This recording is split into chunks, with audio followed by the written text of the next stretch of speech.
Hello and welcome to the show. I'm here in Forza 5 with a city car build. Today we have got the Auto Union Type D. Recently raced this against the Maserati.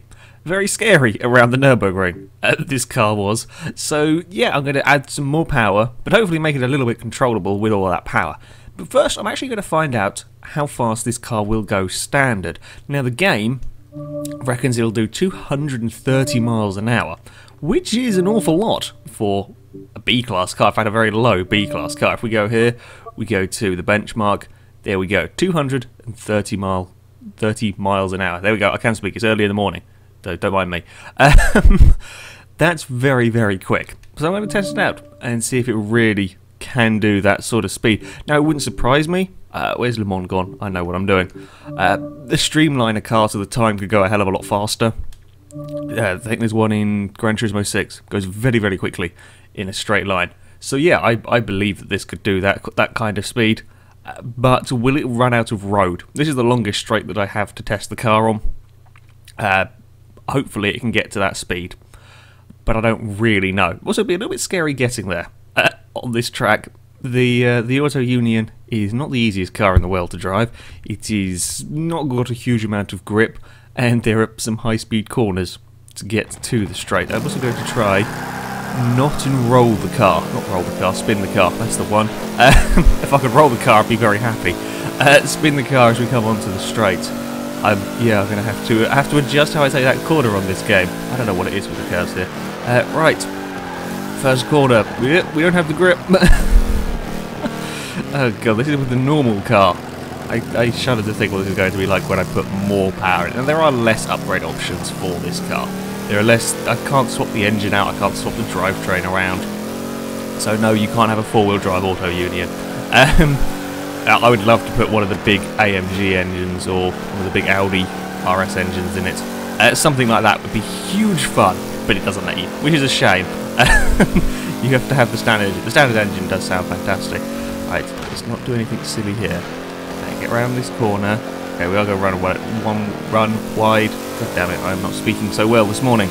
Right, straight, go, use all of the speed. Let's see how quickly it can go. Not the fastest accelerating of cars, I will be honest. I've had the Ford F100 was going quicker at this stage. Most things I've had down here were reaching their top speed by sort of halfway down here, and then they just run out of steam, whether it be because of the aerodynamics are not efficient enough or whatever it might be. And this is picking up speed, it's just doing it very, very slowly. We're up past the 200 mile an hour mark.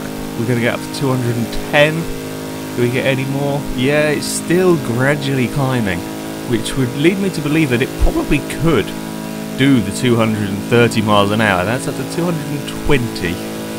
There we go. Well, I'm not going to take this corner flat out. There is just no way that is going to grip there. That was a little bit close. Okay. I still believe that this will hit the 230 mile an hour mark. It just takes too long to get there. I mean, that's 220 before the corner. It was still picking up speed. I mean, this must be a phenomenally streamlined shape for it to be getting that kind of speed out of 500 horsepower. You know, the modern speedrun cars are well over 1,000 horsepower to do only, what, 30, 40 miles an hour quicker than this. So, yeah, that's... this pretty damn aerodynamical, this one. Okay, so the standard car does 220, probably would do 30.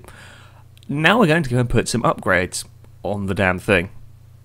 See if it's more drivable. I mean, it will have race tyres, it will have brakes and suspension that are all modern, but you know, it's still going to be on a 1939 chassis.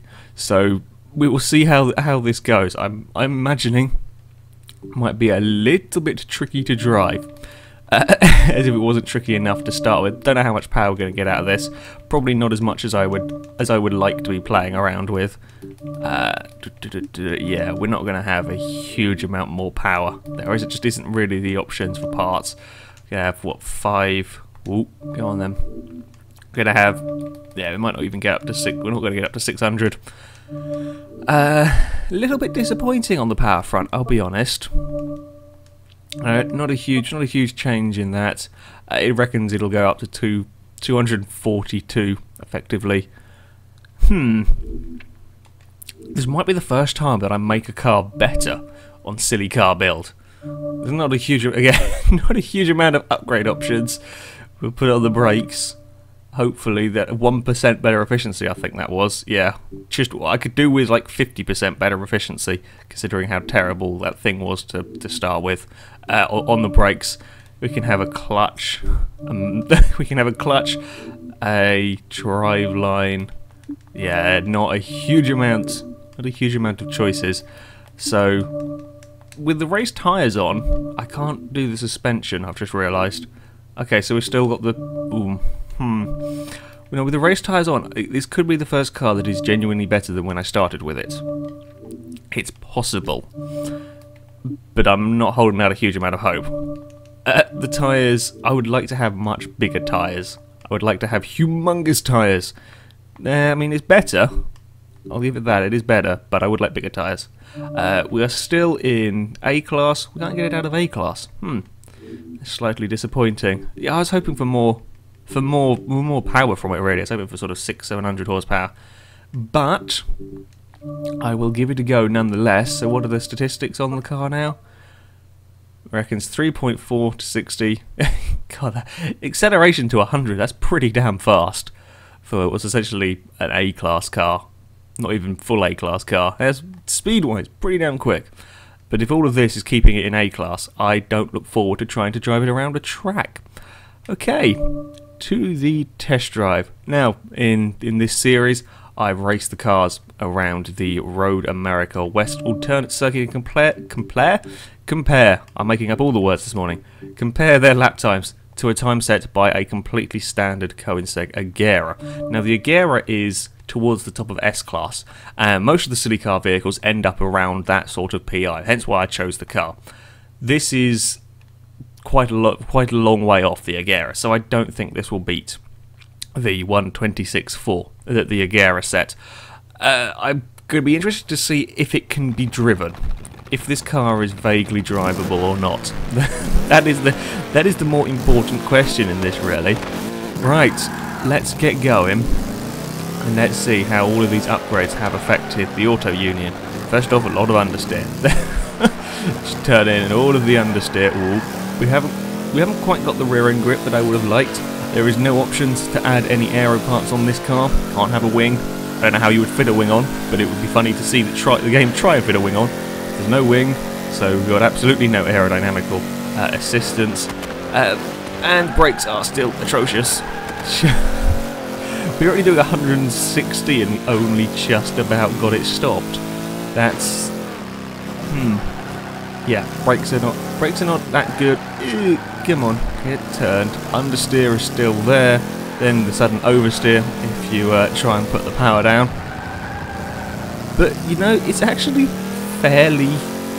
This is probably more controllable than the standard car was. I'll be honest. Apart from the braking, that is still not good compared to everything else I've driven around here. It's remarkably controllable up until the point where you do that. Yeah. Okay. So you still got to be careful with this car. This is still running very old suspension. The brakes are still atrocious. But it's actually you have to be doing something really silly to have a problem with it. You know, it sticks through the corners pretty well. I've not taken this corner as aggressively as I was on the entrance there in any other silly build car, and this is fine with it. It's absolutely fine with all of this. I think the reason, if you like, behind that is it's just not powerful enough. Really, it's it's not got enough power to make it have problems in a way. You know, it's got great big slick tyre. Well, I say huge, not as big as I would like. Still fairly skinny slick tyres compared to modern Formula cars, but it's got enough grip for the amount of power that it has. If you were to put 700, 800 horsepower in this, I would imagine it would be a very different story. But I can't get more than the 500 out of it, which means that it is a fairly tame car. We have got quite a bit of understeer creeping in there. Yeah, not enjoying that corner quite as much. Curb gives it a little flick of oversteer. But no, it's actually quite a sensible car. Quite a, well, I would say a nice car to drive, but the brakes sort of let it down on that one. There isn't quite the rear end grip that I would ideally like. I mean, the back end will step out through the faster corners. That is kind of to be expected though. We will get it stopped into, no, we won't get it stopped into there at all. Come on car, turn and, oh, no, fine, be like that then.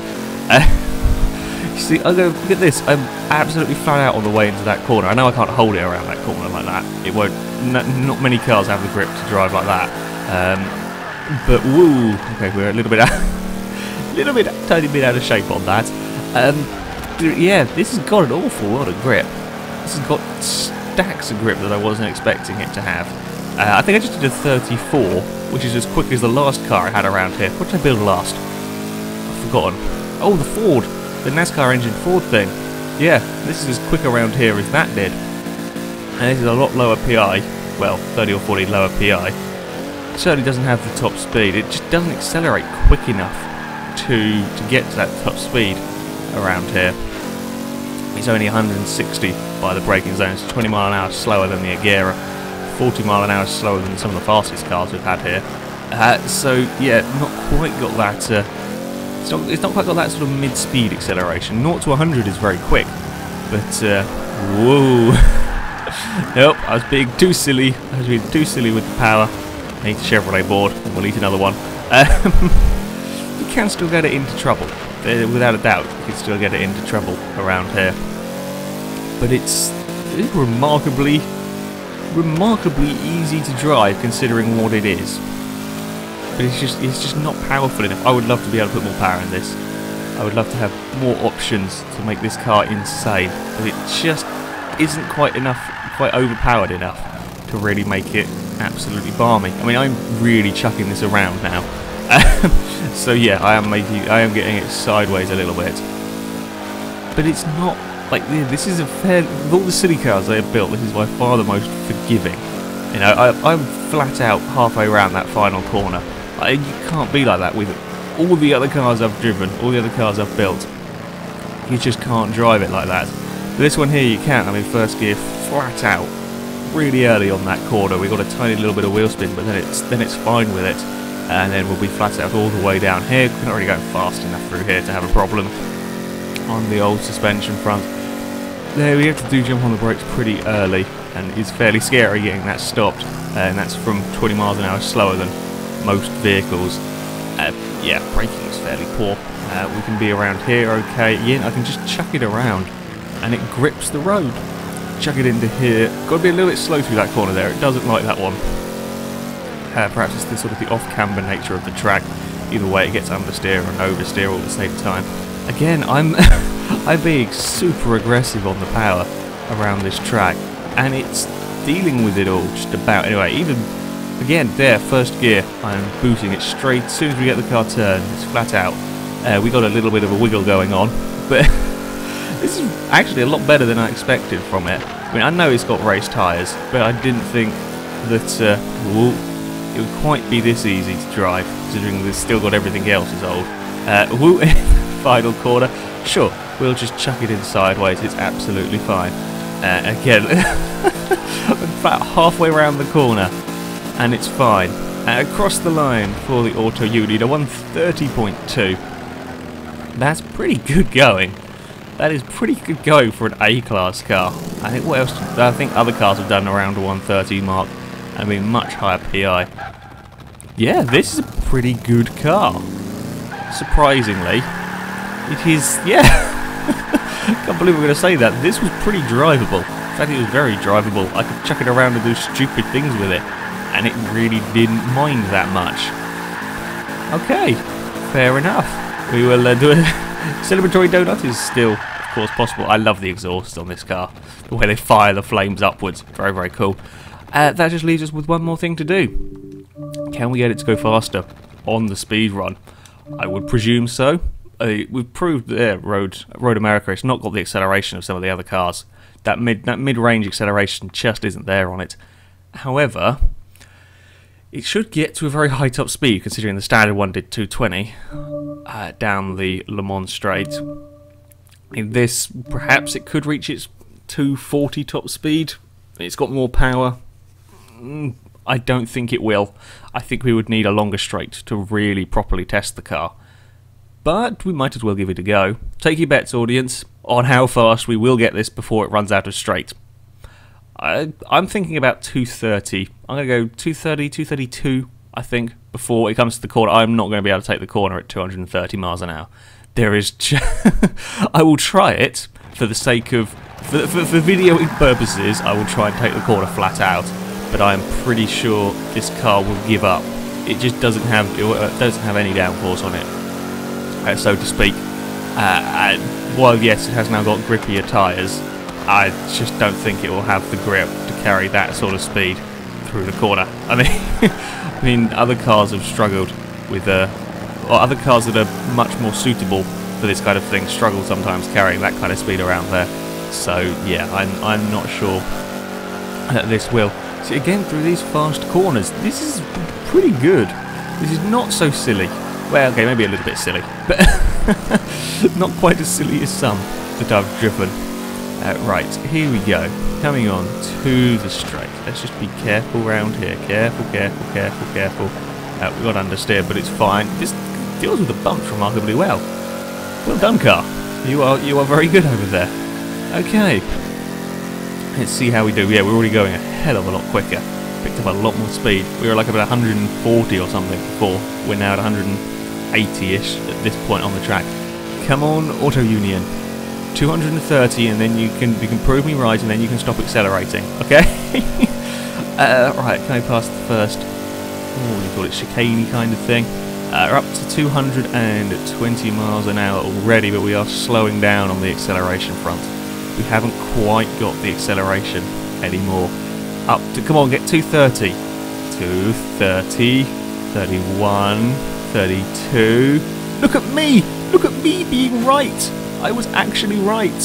Oh, okay, it can take it flat out. I lied, I apologise, car. I take back everything. You can do it. Bloody hell. Let's do jump on the brakes. We're not stopping, we're not stopping. No chance. Sand. Oh, we may have bumped the wall.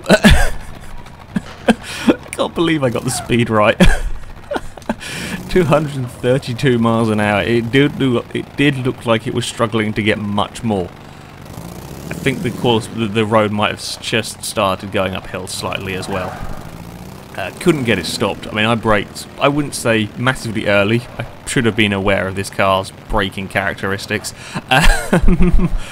But yeah, top speed wise it can do it. It will just need a lot longer run and probably a flatter run as well if it really wants to get up to that 240 miles an hour. Problem with this car for a silly car build is it's just not quite powerful enough. In 500, okay, sure, was it 550, 580 horsepower? I've forgotten how much. 560, hold on. How much power did we put in you? Go! Ooh, no, I'm just looking at telemetry, not looking at driving. How much did we get out of you? 561. It's just not quite enough power, if I'm honest, to make this really ridiculously hard to control. Once you put on the race tyres and you've got upgraded brakes, this becomes fairly sensible. You still got to be very careful with it. It's still not got the greatest suspension, not got good brakes. Will go sideways at times, but with the racing tyres on it, it does have plenty of grip. So yeah, actually, quite a nice car to drive, this one, and very quick in a straight line. Anyway, that is it for this video, guys, so thank you very much for watching, and until next time, goodbye.